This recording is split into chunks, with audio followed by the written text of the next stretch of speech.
नमस्ते दोस्तों, फिजिक्स पुरोहित चैनल में आप सबका स्वागत है। जिन लोगों ने अभी तक फिजिक्स पुरोहित चैनल को सब्सक्राइब नहीं किया है वो जल्द ही फिजिक्स पुरोहित चैनल सब्सक्राइब कीजिए ताकि आपको हमारे चैनल की नए वीडियोस की अपडेट मिलती रहे। Next important topic from the point of view of board examination 2 marks के लिए पूछा जाता है। Again one of the most frequently asked questions, differentiate और distinguish between crystalline and amorphous solid. बहुत इजी है, इसके साथ साथ 2 और क्वेश्चन प्रिपेयर हो जाएंगे अगर आ सकते हैं कि जैसे write a short note on crystalline solids और write a short note on amorphous solids. ठीक है, एक क्वेश्चन के साथ साथ 2 क्वेश्चन कभी भी प्रिपेयर होते हैं जब हम डिस्टिंग्विश की बात करते हैं तब। ठीक है, नाउ सबसे पहले will differentiate crystalline and amorphous solid in terms of their definition. Okay, crystalline solids का डेफिनेशन क्या होता है?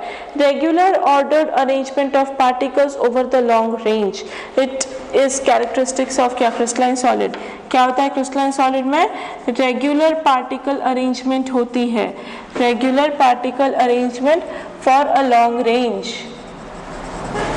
Okay, for a long range.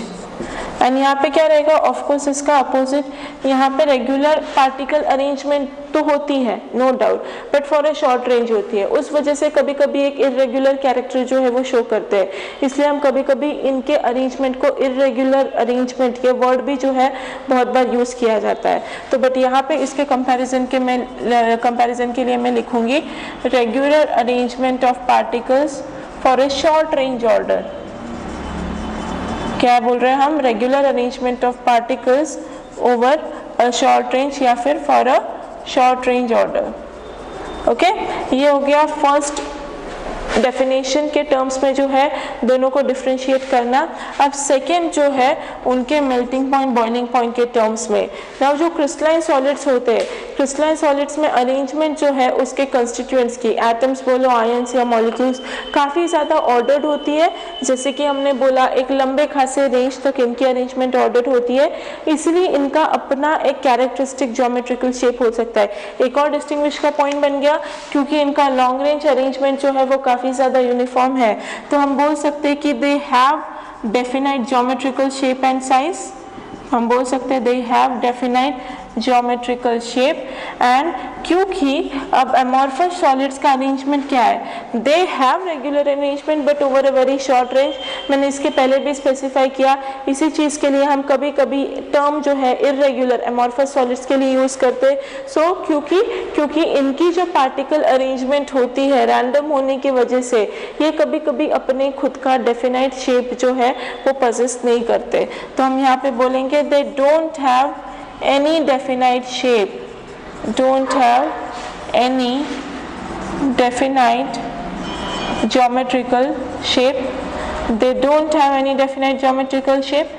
ये हम बोल सकते हैं, जी हाँ बिल्कुल बोल सकते हैं। अब तीसरा जो है, जो मैं बोल रही थी already melting point and boiling point के टर्म्स में, क्योंकि इनका कैरेक्टरिस्टिक शेप बहुत ही डेफिनाइट है, कैरेक्टरिस्टिक शेप इनका ज्योमेट्रिकल शेप डिफाइंड होता है।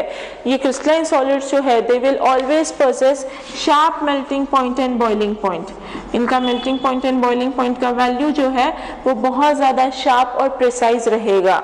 ऑन द अदर हैंड इनका अरेंजमेंट इरेगुलर या थोड़ा सा डिसऑर्डर्ड रहने की वजह से, शॉर्ट रेंज अरेंजमेंट रहने की वजह से इनका जो बॉइलिंग पॉइंट और मेल्टिंग पॉइंट है दे विल मेल्ट और बॉइल ओवर, मैं बोल सकती हूँ over a range of temperature.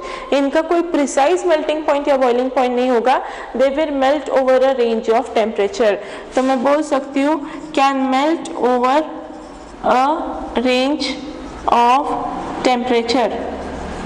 Okay, फिर नेक्स्ट जो है मेथड ऑफ डिस्टिंग्विशिंग या नेक्स्ट जो है, जो पॉइंट हम डिस्टिंग्विशिंग के लिए कंसिडर कर रहे हैं वो है प्रॉपर्टीज ऑफ फिजिकल वैल्यूज। अब क्रिस्टलाइन सॉलिड्स की अगर आप बात करो, उनमें क्या होती है? डिफरेंट प्रॉपर्टी होती है। किसकी?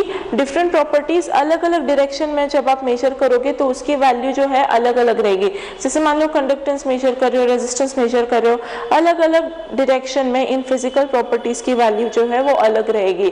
तो जिसको हमने ऑलरेडी डिफाइन किया है जो कि अनआइसोट्रोपी होता है। सो इसलिए मैं बोल सकती हूँ कि क्रिस्टलाइन सॉलिड्स जो होते हैं वो नेचर वाइज अनआइसोट्रोपिक होते हैं। एंड ऑफ कोर्स इनमें क्या होता है? फिजिकल प्रॉपर्टीज की वैल्यू जो है इसमें अब जैसे डिफरेंट है क्योंकि अरेंजमेंट जो है थोड़ा सा कंपोजिशन चेंज होता है अलोंग द अरेंजमेंट, बट इसमें अरेंजमेंट रैंडम होने की वजह से फिजिकल प्रॉपर्टी की वैल्यू क्या है, सेम है in all the direction.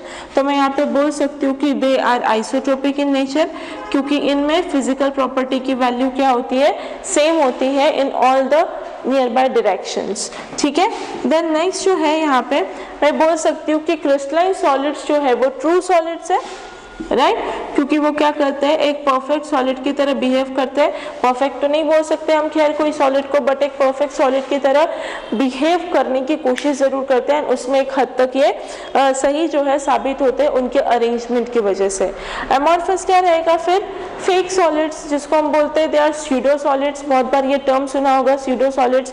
Pseudo solids क्यों बोला गया है, जो सॉलिड्स ना होते हुए भी सॉलिड्स के जैसे बिहेव करने की कोशिश कर रहे हैं, तो वो जो सॉलिड्स होते हैं वो स्यूडो सॉलिड्स है। तो ये जो है एमॉर्फस सॉलिड्स का क्राइटेरिया या कैरेक्टरिस्टिक होता है कि अमॉर्फस सॉलिड्स जो है उनको स्यूडो सॉलिड्स इस नाम से भी बोला गया है। ठीक है, तो लास्ट पॉइंट में तुम डायरेक्टली इसका एग्जांपल जो है वो स्टेटअप कर पाओगे। हीट ऑफ फ्यूजन के टर्म्स में भी डिफाइन कर सकते हो। इसका हीट ऑफ फ्यूजन अच्छा खासा हायर होता है, इसका हीट ऑफ फ्यूजन करिस्पॉन्डिंगली लो होता है। फिर क्लीवेज प्रॉपर्टी के टर्म्स में भी हम डिफ्रेंशिएट कर सकते हैं। इसके परफेक्ट शेप की वजह से या परफेक्ट ऑर्डर अरेंजमेंट की वजह से, मान लो मैंने क्रिस्टलाइन सॉलिड को अगर दो हाफ्स में कट किया, ओके, तो जो दोनों हाफ है जो कट करने के बाद मुझे मिलेंगे उनका जो फेशियल अरेंजमेंट रहेगा वो काफी ज्यादा स्मूथ, प्लेन और रेगुलर रहेगा।